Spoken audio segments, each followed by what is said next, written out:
Oh, I'd like to just, acknowledge the incredible work of the people at SpaceX and NASA and everyone in creating this technology and in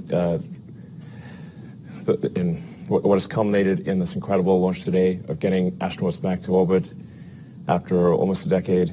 I think this is something that should really get people, right on the heart of anyone who has any spirit of exploration. And the United States is a distillation of the human spirit of exploration. And I think this is something that's particularly important in the United States, but appeals to everyone throughout the world who has within them the spirit of exploration. So, I'm really quite overcome with emotion on this day. It's kind of hard to talk, frankly. It's been 18 years working towards this goal, so it's hard to believe that it's happened. And we haven't quite yet docked at the space station, and of course we need to bring them back safely, and we need to repeat these missions and have this be a regular occurrence. So it's a lot of work to do, but it's just incredible. I think this is something that everyone, this is a craft made by humans, for humans. It's something that I think humanity should be excited about and proud of occurring on this day. On Wednesday, during the first countdown, I'd say that my adrenaline was railed at 100%. And when the launch was called off, it went to 0%. It was like I just basically collapsed and slept the longest time I'd slept in probably a year. Then oddly enough, today, I don't know, it felt like the fates were aligned, and I didn't feel nervous, it felt like it was going to work, and it felt like the right thing was going to happen. So, for whatever reason, I did not feel nervous. It is a little hard to process. I think at this point I am somewhat overcome by emotion to try to come up with cohesive, sentences that make any sense. Is quite difficult. But I think this is hopefully the first step on a journey towards a civilization on Mars, life becoming multiplanetary, based on the moon, and expanding beyond Earth, and life becoming a multi-planet species, life becoming multiplanetary for the first time in the 4.5 billion year history of Earth. I think this is hopefully the first step on that journey. It will require a tremendous amount of innovation and technology development to make going to orbit and ultimately beyond orbit a routine matter where thousands and perhaps ultimately millions of people can travel to other planets. That's what we really need to achieve over time. That's obviously a very difficult goal, but that's seeming increasingly real with what happened today. That getting people to orbit finally after 18 years. If we are able to increase the rate of innovation, then life can become multiplanetary. This is the goal we should strive for.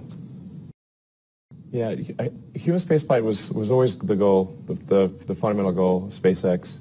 Well, like I said, to create the technologies or help create the technologies necessary to make life sustainably multiplanetary. I cannot emphasize this enough. This is the thing that we need to do. We must make life sustainably multiplanetary. It's not one planet to the exclusion of another, but to extend life beyond Earth. We are life's agent in this regard.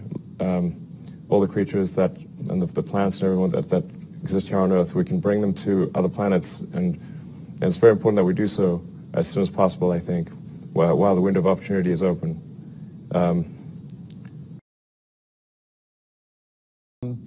There was a time 8 months ago, as you mentioned, where we were having challenges with parachutes. We had a Crew Dragon that had a static fire test that ultimately resulted in its catastrophic loss. If you would have told me then that we would be right here today, I don't know that I would have believed it. And yes, I sent a tweet and asked Elon to deliver. And I'll tell you the same thing I told the president, I told the vice president, and of course I've said it in a number of interviews.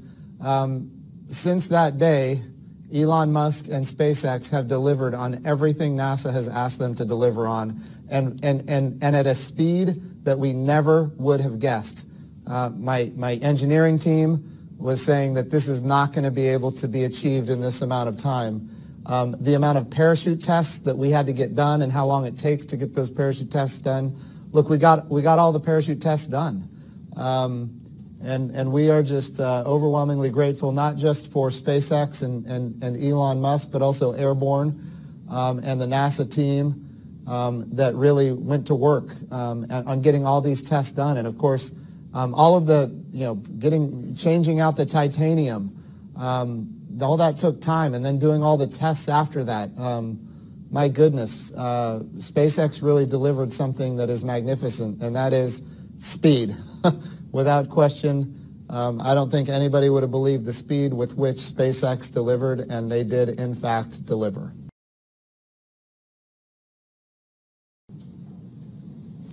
Well, it really hit home, when you meet somebody's kids and the vehicle that they're responsible for, that their life's at stake. It really hits home.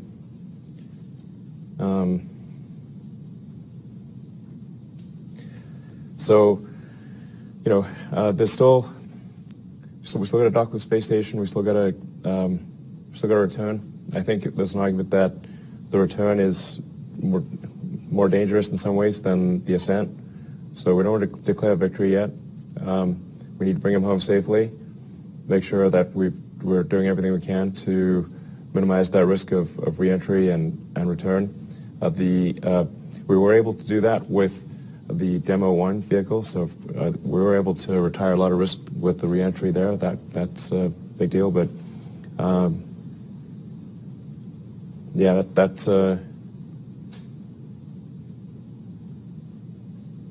anyway, get it choked up here. So it's really this. Yeah, I'm getting choked up. Sorry, I'm not sure I can answer the question any more than that. Except, going to do everything we can to make sure he gets home safely. I'm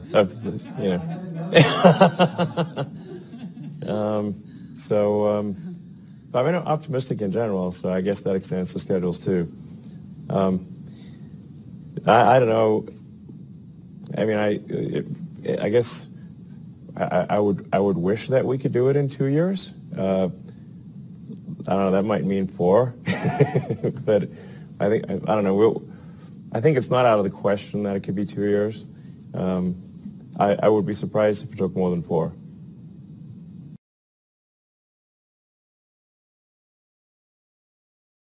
Who doubted us and was like, well, I think you're probably right, the number of times that I was told, because I was taking the money that I earned from PayPal and rolling it into to create SpaceX and Tesla, and I ended up spending it all. It wasn't the intention, but almost both companies went bankrupt. Frankly, 2008 was a tough year. It took us 4 attempts just to get to orbit with Falcon 1. But a lot of times people would tell me this joke, like, how do you make a small fortune in the rocket industry? You start with a large one, is the punchline.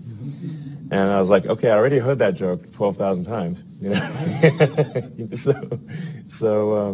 Anyway, and it almost came true. We just barely made it there, that 4th launch of Falcon 1. That's all the money we had for that 4th launch. And then, and that wasn't even enough to save the company. We also then had to win the NASA cargo resupply contract. So that came a little after, a little bit later, or right towards the end of 2008. Those are the 2 key things that saved SpaceX. Otherwise, we would have, not made it. So